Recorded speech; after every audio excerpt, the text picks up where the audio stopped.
آج ہم ایک ایسی شخصیت کی کہانی میں اتر رہے ہیں جو اسلامی تاریخ کے شاید سب سے بڑے تضادات کا مرکز ہیں۔ ایک طرف وہ پیغمبر اسلام کے قریبی ساتھی، ایک لیجنڈری تیر انداز، اور سنی روایت کے مطابق وہ خوش قسمت انسان جنہیں دنیا میں ہی جنت کی بشارت مل گئی۔ جی۔ دوسری طرف انہی کے بیٹے نے تاریخ کے سب سے المناک باب یعنی کربلا میں امام حسین کے خلاف فوج کی کمان کی۔ تو سوال یہ ہے کہ سعد بن ابی وقاص آخر تھے کون؟ ایک مقدس ہیرو، ایک متنازع شخصیت، یا دونوں کا ایک پیچیدہ امتزاج؟ اور یہی پیچیدگی اس گفتگو کو دلچسپ بناتی ہے۔ آج ہمارا مقصد کسی نتیجے پر پہنچنا نہیں ہے، بلکہ اس شخصیت کے ارد گرد جو مختلف روایات ہیں ان کو سمجھنا ہے۔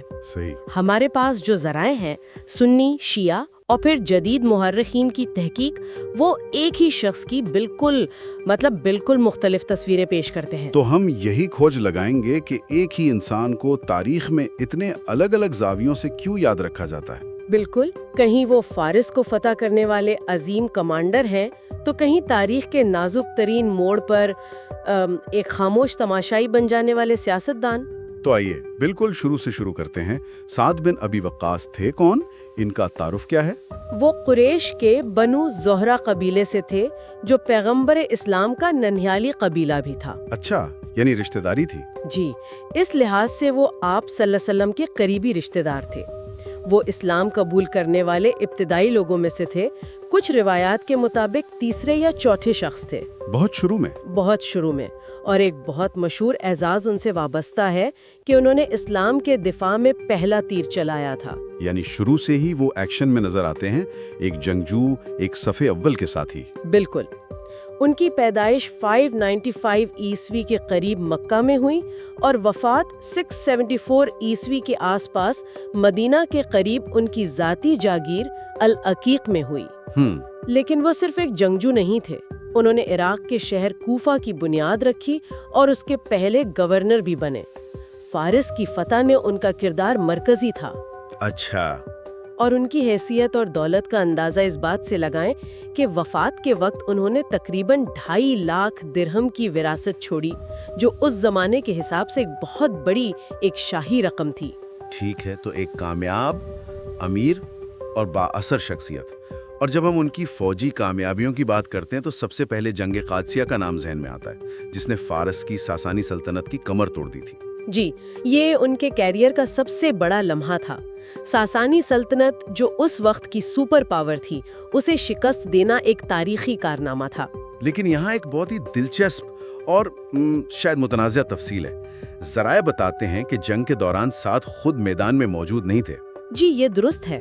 وہ بیماری کی وجہ سے ایک قریبی محل سے ہدایات دے رہے تھے۔ ایک منٹ، یہ بات تھوڑی عجیب نہیں لگتی؟ ایک کمانڈر جو اپنی فوج کے ساتھ میدان میں نہیں ہے، خاص طور پر اس دور میں جب لیڈر سامنے سے قیادت کرتے تھے، کیا اس پر اس وقت کوئی تنقید نہیں ہوئی تھی؟ آپ نے بالکل صحیح نقطہ اٹھایا ہے، اور یہیں سے ہمیں مختلف تشریحات ملنا شروع ہوتی ہیں۔ اچھا۔ دیکھیں، سنی نقطہ نظر کے مطابق یہ سعد کی غیر معمولی تزویراتی ذہانت اور اللہ کی مدد کی نشانی تھی۔ وہ سیاٹکا اور پھوڑوں کی وجہ سے گھوڑے پر نہیں بیٹھ سکتے تھے، لیکن ان کا دماغ جنگ کے میدان پر حاوی تھا۔ وہ خطوط کے ذریعے کمانڈروں کو ہدایات دے رہے تھے اور پوری جنگ کو شطرنج کی بساط کی طرح چلا رہے تھے۔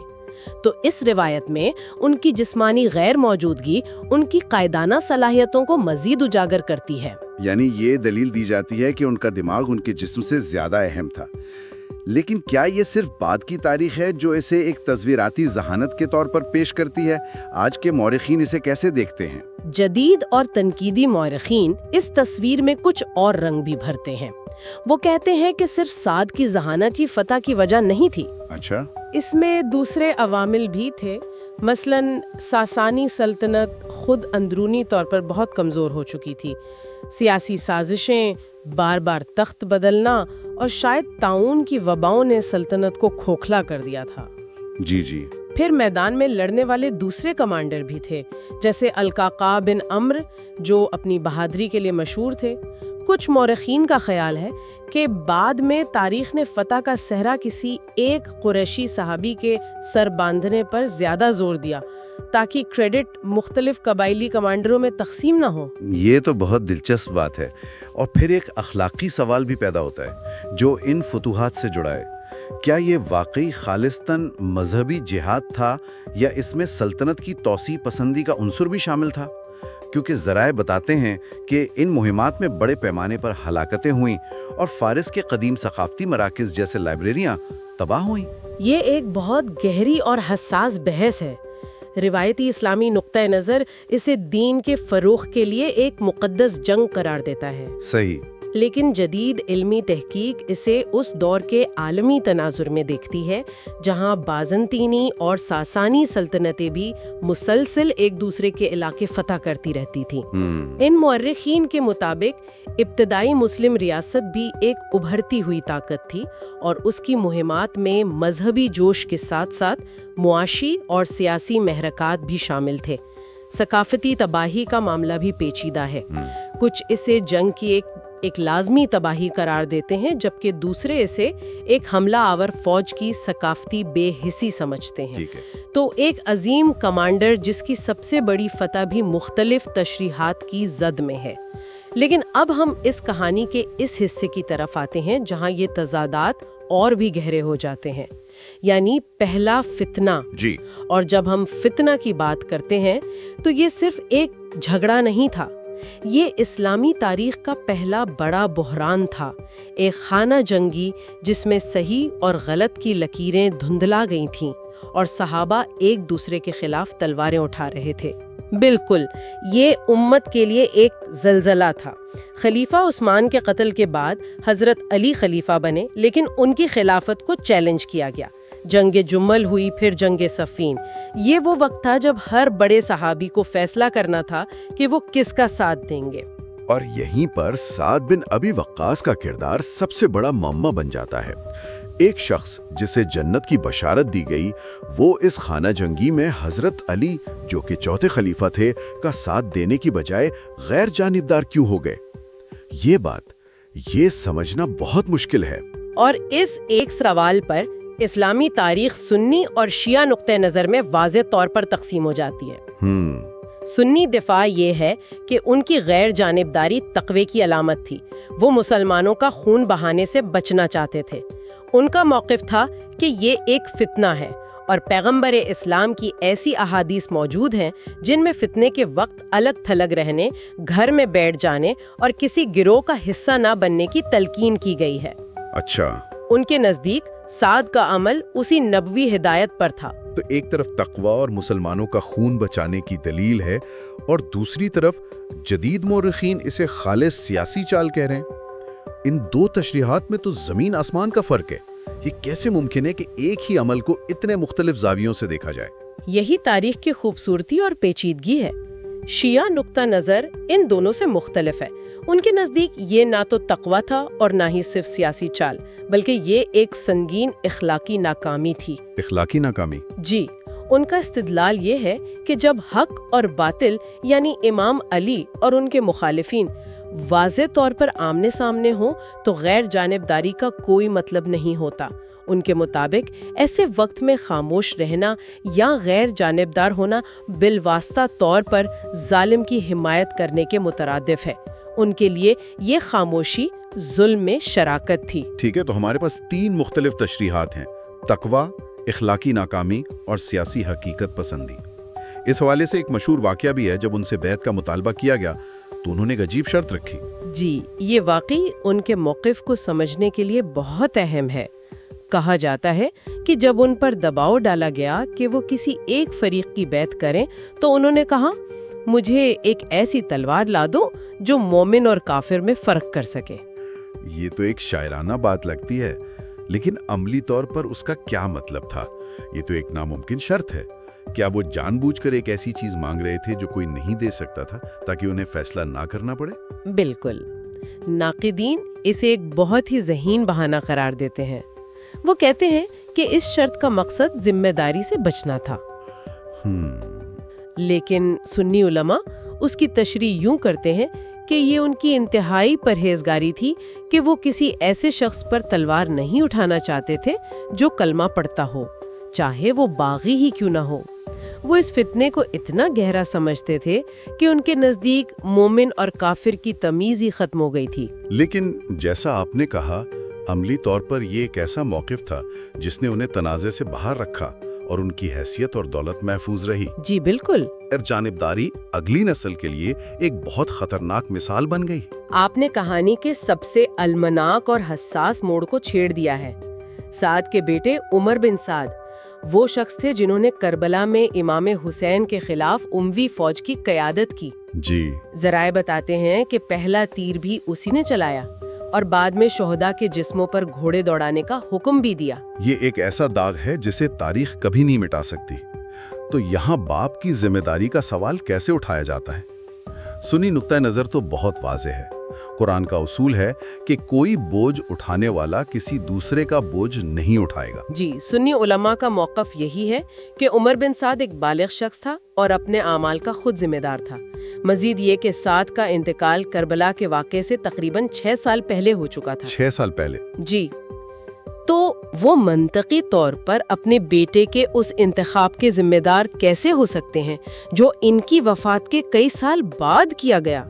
یہ ایک مضبوط قانونی اور مذہبی دلیل ہے۔ لیکن دوسرا نقطہ نظر اسے قانونی نہیں بلکہ اخلاقی زاویے سے دیکھتا ہے نا؟ ایک تربیت یعنی پرورش کے مسئلے کے طور پر صحیح۔ وہ باپ کے سیاسی فیصلوں کو براہ راست بیٹے کے اعمال سے جوڑتے ہیں۔ بالکل۔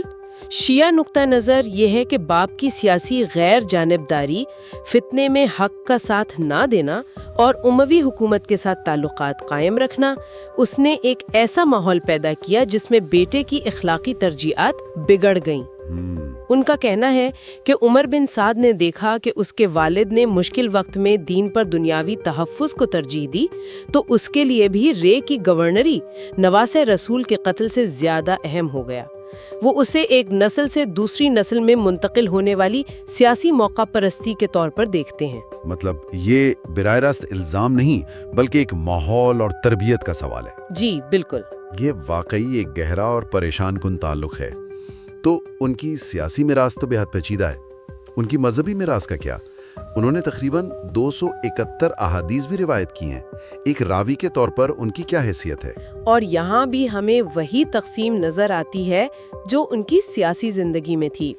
سنی علم حدیث میں انہیں ایک انتہائی قابل اعتماد راوی یعنی ثقہ سمجھا جاتا ہے۔ صحیح۔ ان کی روایات صحیح بخاری اور صحیح مسلم جیسی سب سے مستند کتابوں میں شامل ہیں۔ ان کی صحابیت اور جنت کی بشارت ان کی روایات کو شک سے بالاتر بنا دیتی ہے۔ مجھے اندازہ ہے کہ شیعہ علم الرجال میں ان کا مقام مختلف ہوگا۔ آپ کا اندازہ درست ہے۔ شیعہ علم الرجال میں ان کی روایات خاص طور پر سیاسی اور خلافت سے متعلق معاملات پر شک کی نگاہ سے دیکھی جاتی ہیں۔ وجہ وہی ہے؟ وجہ وہی ہے۔ انہوں نے امام علی کی فعال حمایت نہیں کی۔ ان کے نزدیک جو شخص امام وقت کی حمایت میں غیر جانبدار رہے، اس کی گواہی مکمل طور پر قابل اعتبار نہیں ہو سکتی، خاص کر ان معاملات میں جہاں خود اس کا موقف متنازع ہو۔ اور جدید علمی تحقیق اس میں کیا اضافہ کرتی ہے؟ جدید مورخین ایک اور پہلو کی طرف توجہ دلاتے ہیں۔ وہ کہتے ہیں کہ حدیث کی کتابت کا عمل سعد بن ابی وقاص کی وفات کے تقریباً 150 سے 200 سال بعد شروع ہوا۔ اچھا، اتنا عرصہ بعد؟ جی، اس طویل عرصے میں روایات سینہ بسینہ منتقل ہوتی رہیں۔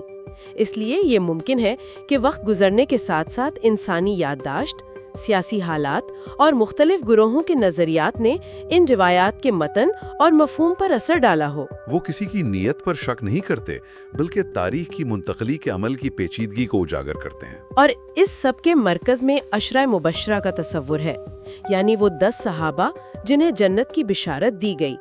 یہ تو سنی عقیدے کا ایک بنیادی ستون ہے اور ساتھ کی عظمت کی سب سے بڑی دلیل ہے۔ جی، سنی روایت میں یہ ایک مستند حدیث پر مبنی ہے اور اسے عقیدے کا حصہ سمجھا جاتا ہے، لیکن شیعہ علماء اور بہت سے جدید مورخین اسے بعد کے دور کی ایک سیاسی تشکیل قرار دیتے ہیں۔ سیاسی تشکیل؟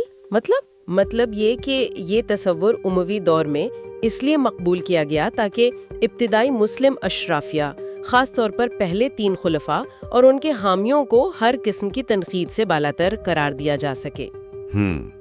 ایک بہت ہی دلچسپ روایت یہ بھی ہے جو سنی ذرائع میں ہی ملتی ہے کہ خود سعد بن ابی وقاص نے ایک موقع پر کہا تھا کہ انہوں نے پیغمبر اسلام کو صرف ایک شخص عبداللہ بن سلام کو جنت کی ضمانت دیتے ہوئے سنا تھا۔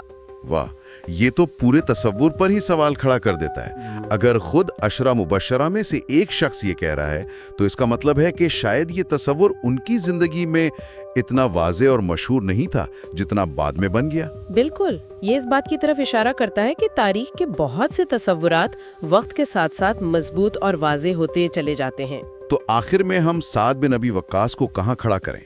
ان کی کہانی ایک سادہ ہیرو کی داستان بالکل نہیں ہے۔ وہ ایک عظیم جنگی ہیرو ہیں، ایک محتاط اور غیر جانبدار سیاستدان ہیں، جنت کی بشارت پانے والے صحابی ہیں، اور کربلا کے المیہ کے مرکزی کردار کے والد بھی ہیں۔ جی، ان کی ایک شخصیت میں اسلامی تاریخ کے وہ تمام بڑے تضادات اور تقسیمیں سمیٹ آئی ہیں جن پر آج تک بحث جاری ہے۔ اور شاید یہی ان کی کہانی کا سب سے بڑا سبق ہے۔ یہ ہمیں ایک آخری سوال پر چھوڑ جاتی ہے جس پر ہم سب کو سوچنا چاہیے۔ جب ہم تاریخ کی ان عظیم شخصیات کو دیکھتے ہیں تو کیا ہم انہیں ویسا ہی دیکھتے ہیں جیسے وہ حقیقت میں تھے، یا ہم ان کے آئینے میں اپنے اپنے عقائد، اپنی اپنی تقسیمیں اور اپنے اپنے ہیروز اور ولن تلاش کر رہے ہوتے ہیں؟ بالکل، سعد بن ابی وقاص کی کہانی شاید ان کے بارے میں کم اور تاریخ کو دیکھنے کے ہمارے اپنے انداز کے بارے میں زیادہ بتاتی ہے۔